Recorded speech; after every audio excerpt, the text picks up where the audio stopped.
Congolais riche. Certainement, les gens vont commencer à sursauter à entendre cette phrase. Il n'existe aucun Congolais riche. Certainement, les gens vont commencer à sursauter à entendre cette phrase. Je vous défie de me donner le nom d'un Congolais riche au Congo. Lorsque je parle de richesse, je parle de richesse prouvée. Je ne parle pas de voleur.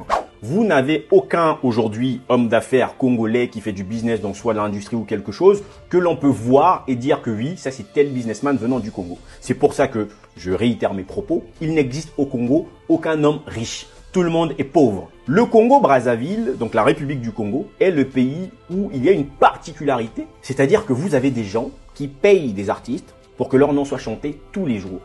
Je n'ai jamais vu un peuple avec une mentalité de pauvreté de ce genre. Vous avez des gens que l'on ne connaît de nulle part dans une industrie quelconque, que l'on ne connaît de nulle part avoir développé une technologie quelconque, qui tout le temps payent des artistes pour scander leur nom comme étant des hommes riches. Alors que l'on soit clair, de quelle richesse parle-t-on? S'il s'agit de la richesse financière, une richesse financière doit être rattachée à une activité quelconque, soit à une entreprise. Or, en l'occurrence, je vous défie, encore une fois de plus, de me citer une grande entreprise d'un Congolais qui aujourd'hui a un gros chiffre d'affaires qui permettrait à ce même Congolais d'avoir des dividendes qu'on pourrait dire que cet homme est riche. Il n'y en a pas. Ce qui veut simplement dire qu'on a dans un pays une multitude d'imbéciles qui se permettent du peu d'argent qu'ils peuvent avoir, essaient de chercher la gloire par le biais des artistes. Lorsque vous avez dans un pays des responsables politiques qui peuvent se permettre d'aller rencontrer la population et de balancer des billets de banque sur la population, c'est la preuve du degré de mépris que ces responsables ont premièrement sur la population,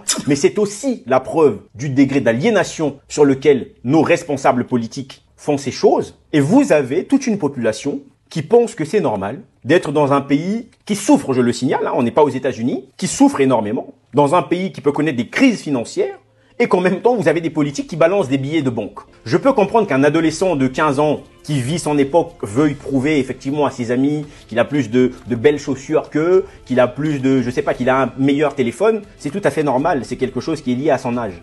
En revanche, je ne peux pas comprendre que des grands monsieur de 30 ans, de 40 ans, qui veulent prouver aux autres qu'ils sont plus riches. Sachant que ces hommes-là n'ont jamais quasiment créé quelque chose dans leur vie, n'ont jamais eu d'entreprise dans leur vie, mais c'est simplement la perpétuation de l'imbécilité très souvent de leurs parents qui finit par redescendre de père en fils. Lorsque vous avez un père voleur qui a grandi, qui a travaillé dans le vol, qui a fait des enfants qui ont grandi dans le vol, les enfants prennent le relais, volent l'argent de leur père, et cet argent n'est pas utilisé, croyez-moi, pour construire des maisons ou faire du business. Non, cet argent est simplement utilisé pour aller dans des boîtes de nuit, prouver qu'ils sont riches. Et les gens parfois se posent la question de savoir mais pourquoi cette jeunesse congolaise a donc ce comportement de vouloir qu'ils soient dédicacés partout, qu'on scande leur nom partout. Mais c'est simplement parce que vous avez une génération de parents qui ont tellement été imbéciles qu'ils ont inculqué leur imbécilité chez les enfants. Ça, c'est une réalité. Dédicacer une personne, c'est pas mauvais.